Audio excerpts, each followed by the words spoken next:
Tout d'abord, je vous remercie pour cette invitation à participer à Speech d'élus. Et puis, je vous tiens aussi à vous féliciter parce que organiser une manifestation dans ces conditions, ça ne fait que nous conforter dans l'idée que forcément le développement du numérique est très important pour nos collectivités, comme vous le savez, à la CAPA, mais plus globalement déjà au niveau de la Corse, quand on vit sur une île, cette spécificité d'insularité nous conduit à mettre l'accent sur toutes les infrastructures de transport. Et c'est vrai que le haut débit est une infrastructure de transport et c'est vrai qu'il nous permet de pouvoir échanger avec le territoire national, bien évidemment, avec le reste du monde dans de meilleures conditions. Et quand on vit sur une île, bien, je crois qu'on prend véritablement conscience de l'utilité, de l'importance de ces infrastructures de haut débit, encore une fois, qui nous permettent de voyager et de communiquer dans d'excellentes conditions. Alors c'est vrai que cette crise Covid, elle n'a fait que renforcer cette nécessité de pouvoir utiliser des moyens de communication autres que les relations physiques. Ça nous a obligés aussi à mettre en place des procédures pour lesquelles nous n'étions pas forcément préparés. On est un petit peu autodidacte dans cette crise. Néanmoins, à la CAPA, pour parler plus précisément de la communauté pour laquelle j'ai cette charge du développement du numérique, nous investissons depuis le début et bien avant la crise. C'est mon deuxième mandat d'élu. Je dois avouer que nous avons mis vraiment le paquet sur le développement du numérique avec des moyens humains et techniques, puisqu'on a quand même une DSI pour une population de 100 000 habitants. On a une DSI de 25, avec 25 CDI, donc quand même 4 développeurs. Et on a un budget d'environ 4 millions d'euros entre la ville d'Ajaccio et la communauté d'agglomération. Donc vous voyez qu'on met vraiment des moyens techniques, humains et financiers qui sont importants parce qu'on ne peut pas non plus cacher ces éléments-là quand on veut vraiment offrir des services aux habitants de nos agglomérations, de nos communautés d'agglomération. Il faut y mettre les moyens. Il n'y a pas de secret. En Corse, en tout cas, la CAPA s'illustre comme une collectivité chef de file en la matière, puisque, encore une fois, c'est un choix politique.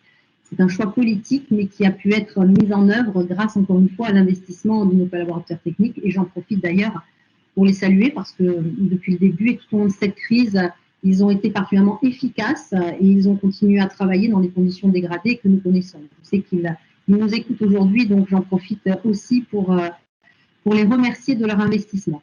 Alors, bien évidemment, moi, je ne vais pas répéter tout ce qui peut être dit, tout ce qu'on peut faire. Bien évidemment, à la CAPA, on a mis en place le défi public, parce que ça, c'est très important. Le suivi des conditions de circulation sur des territoires comme les nôtres, qui sont parfois bien encombrés, c'est important. Et on voit bien que les applications que nous avons développées en interne CAPA, elles ont un véritable succès. Le suivi des bus urbains, l'information des voyageurs. Aussi la redécouverte de notre patrimoine qui présente aussi un intérêt à la fois pour la population locale et pour tous les visiteurs que nous accueillons puisque nous sommes quand même une destination touristique. Et puis il y a l'accompagnement des jeunes parce que ça c'est aussi très important.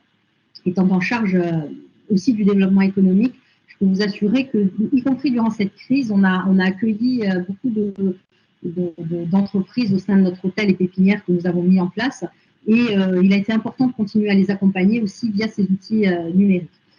Alors, l'année 2021, elle va constituer une étape importante pour la CAPA avec l'écriture d'une nouvelle page pour la période 2021-2026, puisque c'est notre SDTAN qui va évoluer, notre schéma directeur territorial d'aménagement numérique.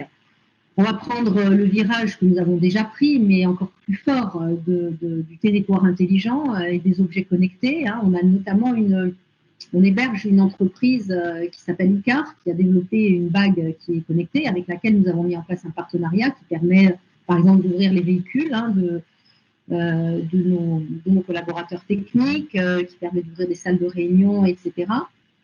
Et puis, notre objectif, c'est aussi de rester en adéquation avec les orientations européennes qui nous permettent de mobiliser les ressources nécessaires à la mise en œuvre de nos actions. Comme je vous le disais tout à l'heure, l'argent, c'est quand même le nerf de la guerre. Alors, il y a 5 axes qui vont définir les bases de ce futur plan auquel je faisais référence et qui vont nous permettre de maintenir le cap que nous avons suivi depuis l'origine. Donc, c'est agir sur le développement raisonné du territoire, économique, social, environnemental, bien évidemment. C'est aussi repenser l'action publique pour une meilleure relation avec le citoyen. On se rend compte qu'il y a souvent un décalage entre élus et citoyens, bien évidemment, et entre la collectivité que nous représentons et le citoyen. Donc là, il est important de la repenser, cette action publique. Et puis, comme troisième axe, nous avons l'intention aussi de proposer de nouveaux services aux usagers et d'essayer, en tout cas, de contribuer à transformer de façon positive leur cadre de vie. On souhaite moderniser l'administration pour améliorer nos performances internes parce que, encore une fois, même si nous sommes en avant-garde, eh bien, il est toujours important de se remettre en cause et de moderniser ces infrastructures et son administration pour qu'elles ne soient pas trop en décalage avec le monde privé, avec les citoyens. Et puis enfin, doter le territoire des infrastructures numériques indispensables, comme je le disais tout à l'heure, quand on parle d'infrastructures de transport, et bien l'eau, j'ai dit, ça fait partie aussi de ses priorités. Voilà, je ne sais pas, je ne me suis pas chronométrée, chère Florence, dites-moi si je suis... c'est parfait. Je pense, et inutile, je crois, de monopoliser en tout cas la parole. Je préfère laisser la place et écouter très attentivement ce que mes homologues ont à dire chacun dans leur territoire, parce que échanger ensemble, je crois que c'est très important et c'est s'enrichir mutuellement. Merci à tous. Voilà, pour ça.